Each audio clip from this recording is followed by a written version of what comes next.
What up, you rowdy fucks? So I'm here to explain to y'all how rider aids work.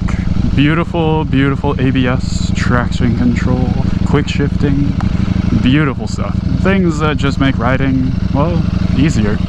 So, without further ado, let's look at my sexy intro while I go fill up on some gasoline.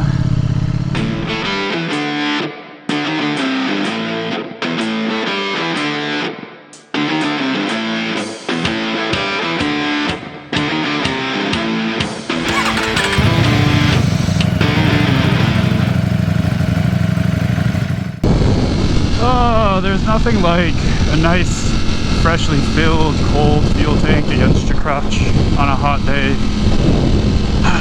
Something that, it's one of the little things about riding, you know? You don't really think about it until it's a thing, and you're like, oh yeah. Anyway, enough about my crotch. First off, I have new fancy gloves. They're for the track because I want to be a race bike boy. Not really, I just want to do track days. So I got new gloves and I'm breaking them in and they look super cool. They're the Alpinestars Supertech and so far they're pretty comfy, but they're not broken in, so you know, it's a little tight, but they'll get better. Third off, or second, third? I think third. I don't know how to count. Counting is difficult. I'm gonna go over riding aids with you guys. So ABS, traction control, quick shifting, you know, all that fun stuff. And engine braking modulating modules, something like that. I'll put an edit in here somewhere. Basically to you know, control your engine braking so it's not as annoying. Oh, what's this? He was also looking. So quick shifters are race applications options, and they're nice. They're very convenient. You can shift up with it. You can shift down with it. As you can see, I didn't use my clutch at all. They're really convenient. But the thing that a lot of people don't understand is it's a race application aid. So it's meant for booking it. It's meant for hauling ass, for going fast, high RPMs.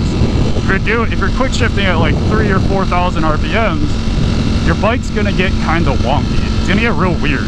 And it could be kind of dangerous if you're not expecting it. I've had it happen before when I was first kind of learning the ropes of using a quick shifter.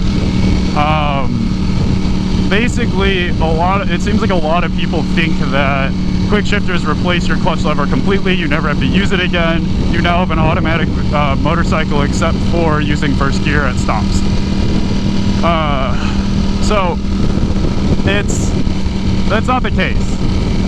Since it's a race application, using it at higher RPMs, and even higher RPMs, quote unquote, could be, you know, 4,000 or 5,000 RPMs.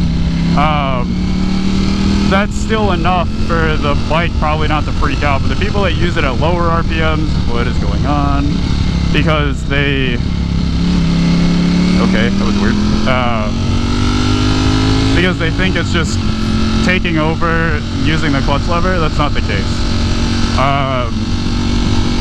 What can happen if you don't use your quick shifter properly? Or I guess basically a quick shift, I should explain what a quick shifter does. When you use a quick shifter, it's mimicking using your clutch lever, your shifter, and rolling off the throttle. So, but without doing any of that, which is the greatest part. So the computer tells the bike, hey, cut power, you know, they're shifting, and it's mimicking doing all of that for you. So when you don't do a full shift or don't do a complete shift because, I don't know, you got a lazy left foot, or like me, you broke your ankle and your left ankle doesn't always want to move the way it should, sometimes the bike can freak out, and what it'll do is it gets kind of like, it can buck you a little bit. Like you'll kind of feel like a really bad shift. Won't be smooth, it'll be rough. That was a green light? Yeah, it was. Okay. Whoops.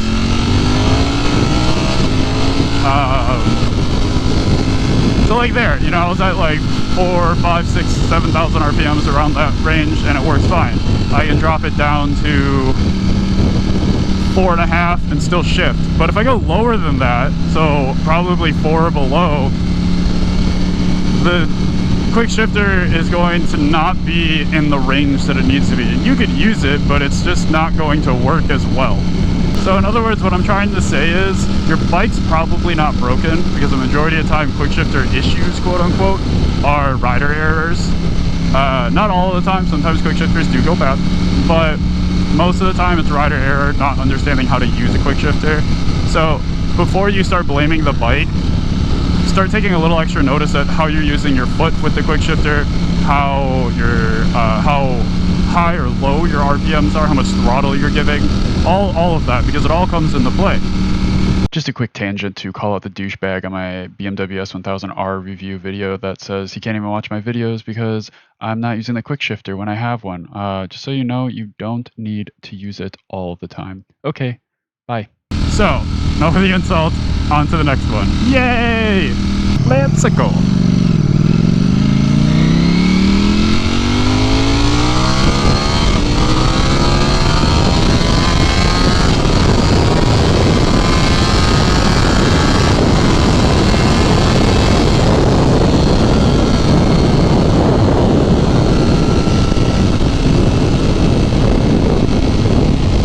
So now to talk about auto flipping or downshifting with the quick shifter.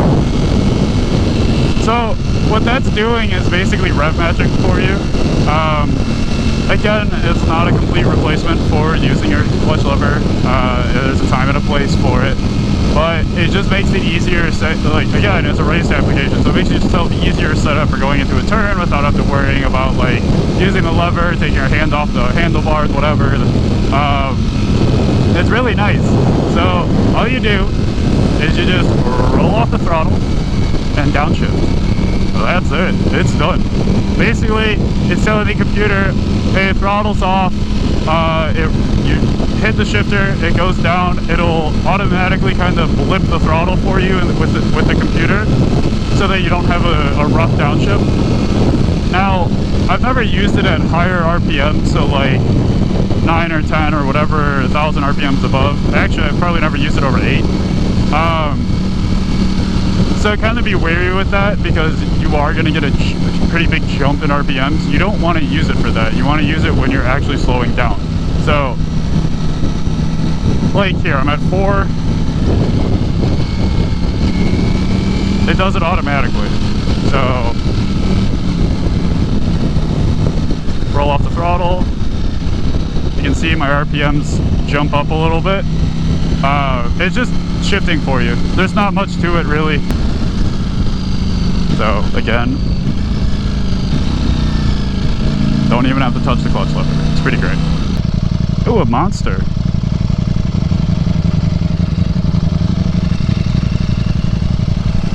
What's going on?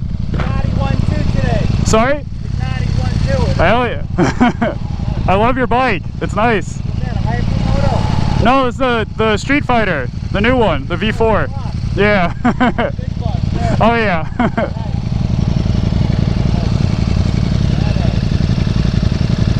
What year is your 695? 7. 07? Yeah. Nice. I like those. Yeah, it's a nice bike. I like simple. Yeah, they're simple, they're easy to ride. This is the lot, yeah. I bought it for the wings.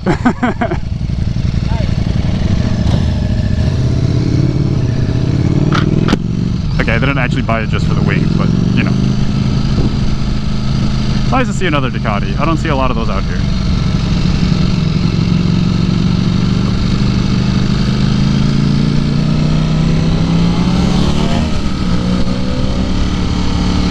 So, on to ABS, or anti-braking system. Something like that. I don't know what the fuck I'm talking about. Like, just fucking return my mechanics card at this point, okay? So ABS is nice, and I'm pretty sure Euro 5 bikes all come with ABS, or the majority of Euro 5 bikes come with ABS. It's kind of a new standard, and it's so easy to implement, you might as well. So basically you have an ABS module, which all your brake lines connect to, and then from there, you have little metal things connected to your brake disc, and a little magnetic sensor that picks up that. So the little metal brake disc, little metal thing on the brake disc has slots in it, and I'll throw a picture up of it because it's kind of hard to explain. But there's slots on it, and the sensor is just a magnet, and all it is sensing how quickly that little piece of metal is spinning. And the moment it detects that either the wheel's locked up or it's spinning a lot slower than it should. Well, this is getting into traction control, but for ABS specifically, if it detects that the wheel is locked, then it will pump the brakes for you. So it'll manually modulate the brakes like this, so that your wheel doesn't stay locked. It will release and brake. And what's nice about that is you're not gonna slide out if you're using your front brake. Your rear wheel won't slide out from behind you and possibly cause a high side. So there's a lot of benefits to it. So yeah, all it's doing is basically detecting how fast the wheel's spinning with that little sensor. It's literally just a magnet. And then once it detects that the wheel is locked, it will send a signal to the computer saying, hey, activate ABS. And then from there, it will pump the brakes for you, front or rear. It'll pump them extremely fast, so it keeps your wheel spinning, doesn't slide you out and, you know, make you crash, and it actually stops you much faster than if your front tire was, or if your wheels were just skidding. So there's no sliding effect anymore. You're actually coming to a stop. So it's greatly beneficial. Just because of your stopping distance is decreased, you can stop much, much faster. You don't kill yourself by slamming the brakes when you panic brake, because let's be real, if you're gonna hit something like a tree or another car, or you're just not paying attention and you're like, holy fuck, and you slam the brakes, your mind isn't gonna think fast enough to pump the brakes. All it's gonna do is be like, holy fuck, holy fuck, holy fuck, I need to stop. And you're just gonna grip the front brake or the rear brake or both of them. Actually, by the way, tidbit, use both of your brakes, not just the front. I've never understood not using the rear brake. Like, it's 30% of your stopping power. Just use it. Anyway. We get real judgmental here, but yeah, fucking use both your brakes. So yeah, it's only beneficial to the bike. Now, talking about ABS brings me into traction control. So they both work the same. Those same little discs, that same little sensor, all they're doing is detecting the speed of your wheels. And the moment that it detects that the, say, front wheel or rear wheel are going at a different speed than the other, it will cut power and slow it down so they equalize. So if your rear wheel is doing like 70 miles an hour, your front wheel is doing like 40, it'll detect that, hey, the rear wheel is freaking the fuck out and slipping, you know, wet road conditions, whatever, and it'll limit the power to the rear wheel and adjust everything back down so you're stable. It prevents rear wheel sliding, it prevents basically everything ABS prevents, you know. It's also just purely beneficial in every way. Now, you might be wondering, well, Rowdy, how do you do dank woolies? Well, that's the thing, is we have these fancy little things called IMUs on bikes. 6-axis IMU. It detects the, I'm not a plane person, but like the pitch, yaw, and lean angle, I think are the terms. So detect if the bike is tilting upwards, forwards, side to side, and it'll have the computer adjust accordingly. So if you got your wheelie control down, and you're popping dank woolies all throughout the city because you're a badass, it will know that your front wheel is off the ground and that your front wheel is going to be spinning slower than your rear, and it's fine. But if you have wheelie control on, it will also detect that and cut power to the rear to bring your bike back down. So that's why when you're in race mode, all of those settings are basically turned off. And obviously you can adjust them to like set wheelie control and whatever, but like traction control, ABS, all of that's pretty much shut all the way down. Most race modes only allow you to turn your ABS to the front wheel, and it's as low as it can go, so it'll be at setting 1. I'm sure some of them will allow you to shut it off completely, but Ducati's, it usually just sets it to 1 and front wheel only, and it has a massive thing on the front saying like, hey, you only have ABS in your front wheel. that's because racers, they slip and slide and drift and do all sorts of crazy shit, and they need those safety features lower. They need those safety features to be down so that they can actually do all of that fun stuff. Ooh, a new Indian. Oh, the Challenger. I wish I could have ridden that when I worked for an Indian dealer. That thing looks pretty cool, honestly. So, engine braking. Now, engine braking, I will show you what it is in a minute for those that you do not know. Engine braking is this. Slowing down with the throttle off. Basically, it's using the friction of the pistons in the rings and the compression of the engine to slow your bike down. Some bikes, like mine, allow you to control that, and basically what that's doing is the computer is giving little, or they're lessening or increasing the throttle input that the computer gives, and that allows your engine braking to change. So if you're giving more throttle, I think it will be less intense. If you're giving less throttle, then it will be more intense.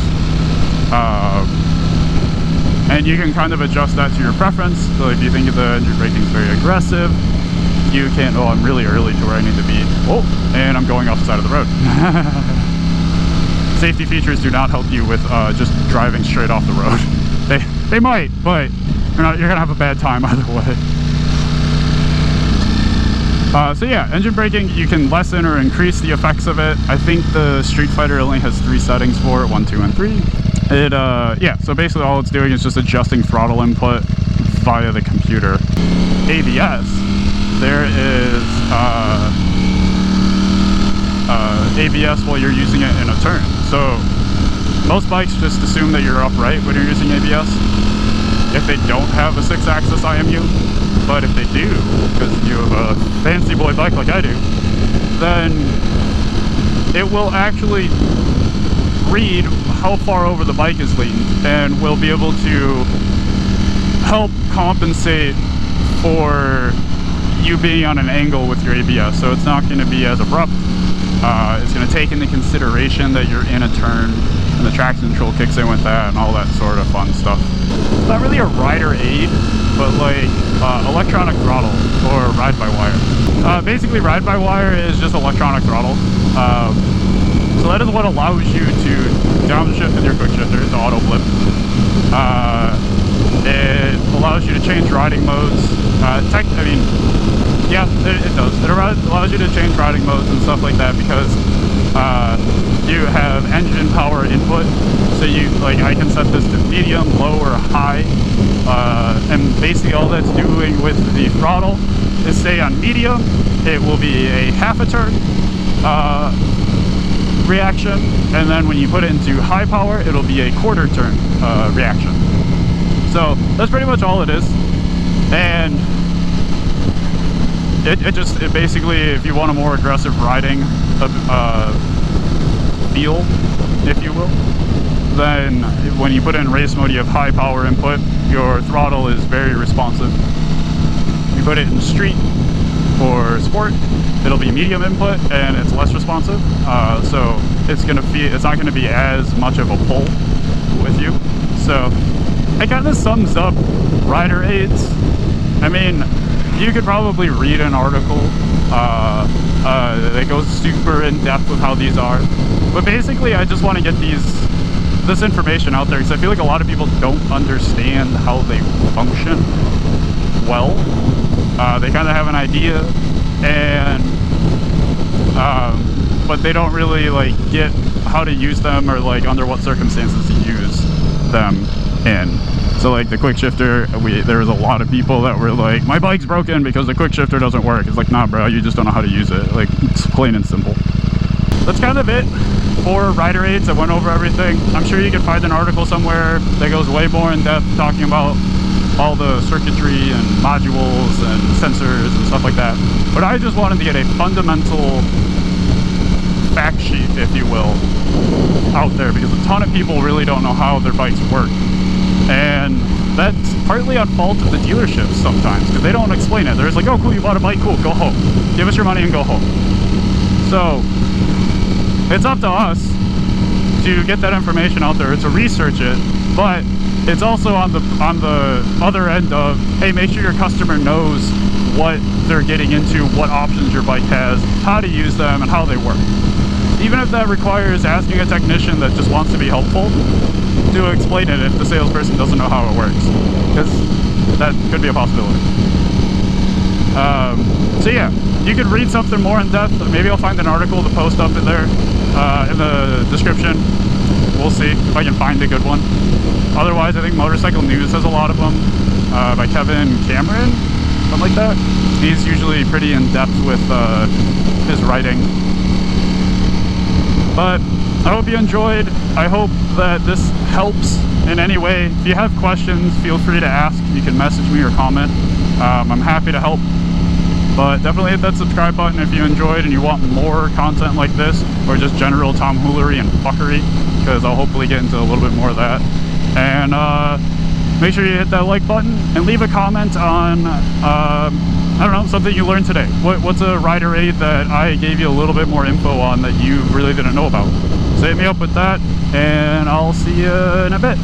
Peace.